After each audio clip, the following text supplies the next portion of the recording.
bem-vindos. A gente vai falar um pouquinho do choro, um gênero genuinamente brasileiro, né? Que, enfim, teve seu início ali no século XVIII. No início, até se você pegar algumas partituras de choro, você identifica ali como gênero tanguinho brasileiro e tal. Talvez ainda não uma definição exata, né, do que viria a ser o choro.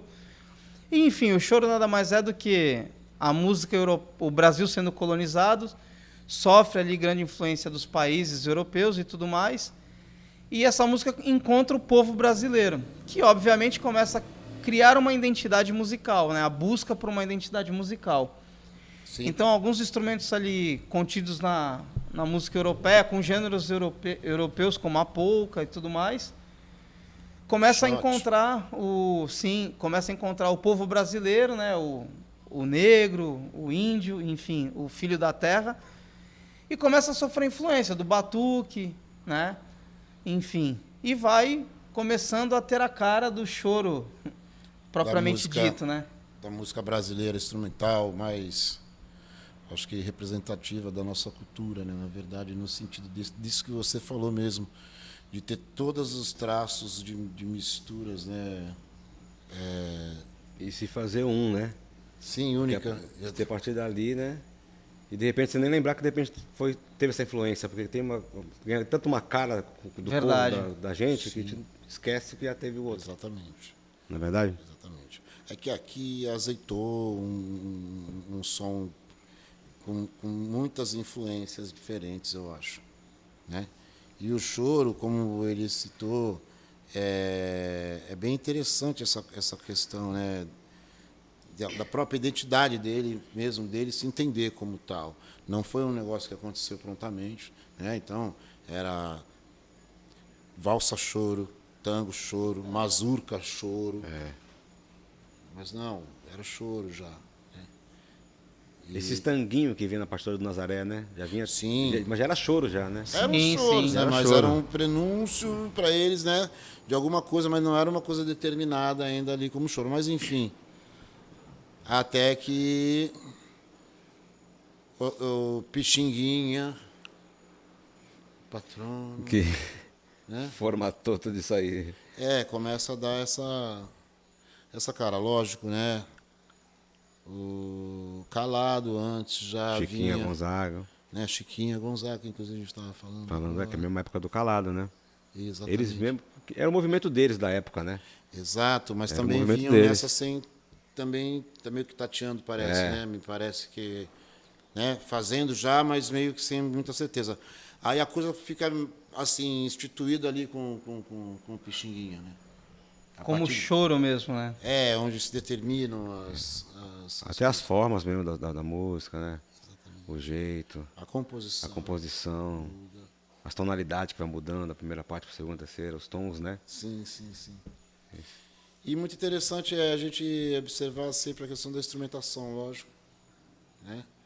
Que se conserva, né? Diferente do que a gente fala do samba, o choro ele se conserva com a mesma instrumentação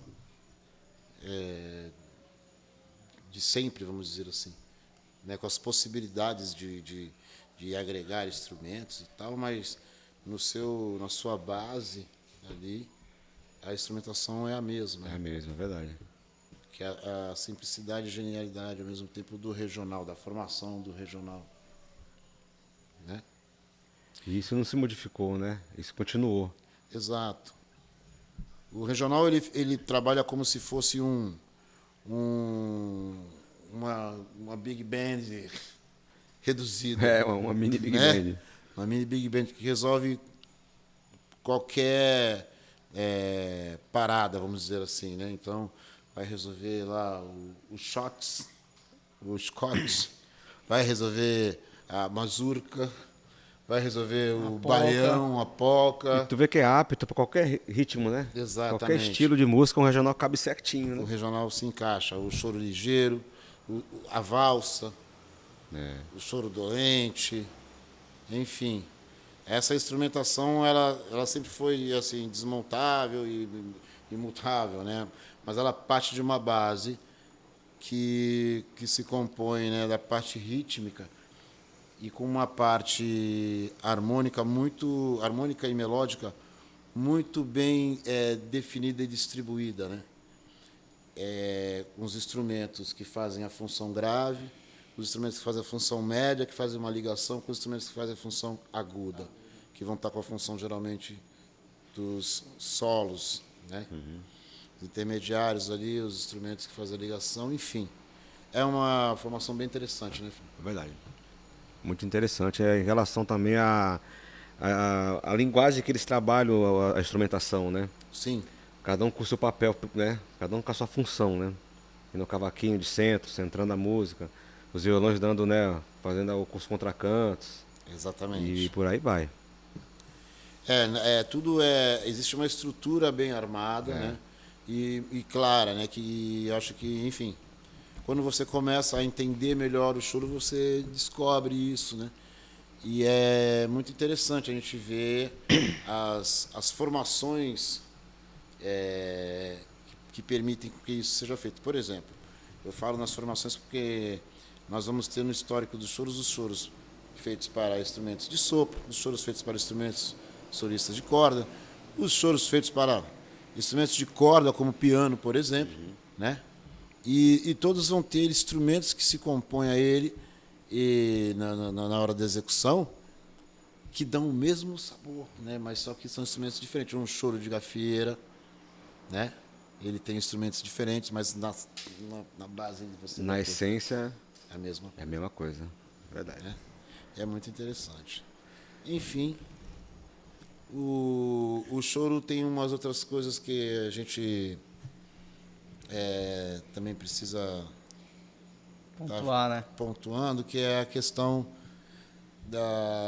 existe uma certa lenda de falar de questão de modernidade musical, choro antigo, etc. E tal, o que é uma mentira, né? Porque se você pega os choros antigos mesmo, eles já faziam coisas em termos de harmonia e melodia que eram inovadoras.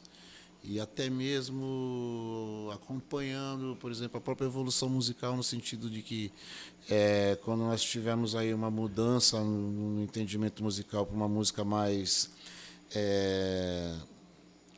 como posso dizer, com uma música mais ousada harmonicamente, o choro também contempla, né, com os choros estilizados que a gente chama, inclusive nós tocamos aqui, Marabiando. né, que são choros chamados estilizados, mas eles contemplam justamente isso que e aí o pessoal fala, o choro jazz, não, é choro mesmo, não é choro jazz, é choro mesmo, o choro é o choro. E isso é uma característica que o choro também tem, né? Além da brasilidade, a capacidade de se mudar. E carregando vários outros elementos de outros gêneros, né? Acho que por conta disso mesmo que ele é capaz de fazer isso. E conseguindo manter a identidade de ser choro. Ser choro. Enfim, é isso. Muito obrigado. Isso aqui, ó, Aqui Tem Choro. Valeu.